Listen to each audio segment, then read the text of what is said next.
Les acteurs sont prêts, le spectacle peut commencer. Hashtag en action tout au long de la soirée. La victoire ou rien d'autre pour le HBC Nantes, porté par tout le peuple violet. Les Nantais vont devoir renverser, terrasser les Montpelliérains comme lors du match aller. C'est leur seul espoir pour continuer de rêver éblouissant, tout comme Diego Simone, tout comme Valentin Porte face au Paris Saint-Germain. Et le premier tir de Stache Koubé dans cette partie et le premier but. Jaime Fernandez et l'arrêt de Victor Grimson. Première information, le gardien islandais est brûlant. Ça c'est essentiel pour le H. Grimson très présent, qui lui également très mobile, tout comme sa défense dans les déplacements. Là, vous voyez les petits pas d'ajustement dont vous parlez souvent. Un tir moyen de la part de Jaime Fernandez. Et bravo à nos amis de Videlio et à Patrice Vigny à la réalisation pour ces deux axes de caméra. On se rend vraiment compte de l'impact et de l'importance également de rester très solide sur les fins. Thibaut Brier repoussé. Et 2 minutes. Marco Panic. Parce qu'il est dépassé. Et regardez Thibaut Brier. Ah oui, merci de vous attarder. Patrice Vigny sur Thibaut, formidable. Lui, c'est un guerrier, vous pouvez compter sur son enthousiasme, le hableur dans ce genre de rendez-vous. Et exclusion très rapide pour Marco Panic qui l'a pris sur le premier pas. Regardez, sur le premier pas, hop, Thibaut qui se décale. Et ensuite, c'est un croche-patte en s'aidant des bras. Il est dépassé tout simplement sur le premier pas. En première situation de supériorité numérique à l'avantage de Nantes. Makeda face à Conan. Makeda et le réflexe. Ce n'est pas un bon choix du tout. Surtout en supériorité. On est d'accord? Je partage totalement votre avis. Le beau décalage et Valero Rivera qui ne se trompe pas.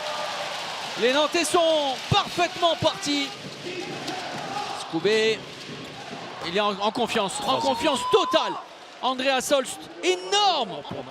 Les impacts font très mal côté Montpelliérain. Deuxième tentative. Et le voilà.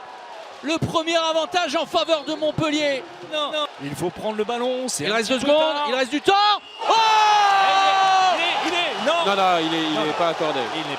Il n'est pas accordé. Et pourquoi? Oui. Pourquoi? J'ai regardé le chrono, ça n'était pas la fin du temps réglementaire. On va préciser parce que je suis allé parler à la table de marque, hein, si vous voulez. Voilà, c'est fini. Eh bien, c'est tout à fait juste. Alors, dites-moi, Xavier. Alors oui, parce que...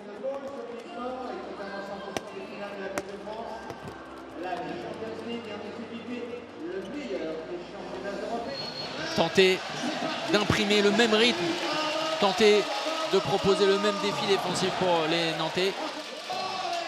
Au talent. Et derrière, la solution est trouvée immédiatement. Et quel talent également de la part de Yanis Len. Il marque d'à peu près la bonne sortie. Ça, c'est très bien joué. Donné. Baptiste Damatrin qui fait son entrée. Remarquable cette finition. C'est le genre du début de la première période. Julien Boss, tout proche de l'interception. Il y a peu d'angle. Et la fermeture de Victor Grimson. Attention à ce moment complètement fou pour les Nantais. C'est plutôt bien vu. Et derrière, Ruben Marchand. Vitesse, beaucoup plus de vitesse. Le ballon perdu. Récupéré. Il y a quoi à jouer devant, il ne l'a pas vu. Et Rémi Desbonnets qui est sorti. Odriozola qui prend l'information. C'est côté gauche que ça se passe. Avec Valero Rivera.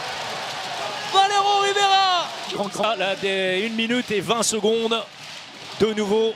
Le ballon perdu. Le ballon est perdu. Et là, c'est peut-être une balle de match entre les mains des Nantais. Ils ont bafouillé le handball. Sur la base arrière à 2 reprises, les Montpelliérains d'abord, laissant les Nantais reprendre l'avantage. Et la tentative très rapide d'Emeric Min. Il n'y aura pas de goal average particulier à défendre. Non. Quoi qu'il arrive, puisque Nantes a gagné le match aller, Nantes va s'imposer en ayant tremblé, en ayant largement mené, en ayant vu Montpellier revenir. Mais c'est un bonheur absolu qui délivre le peuple violet.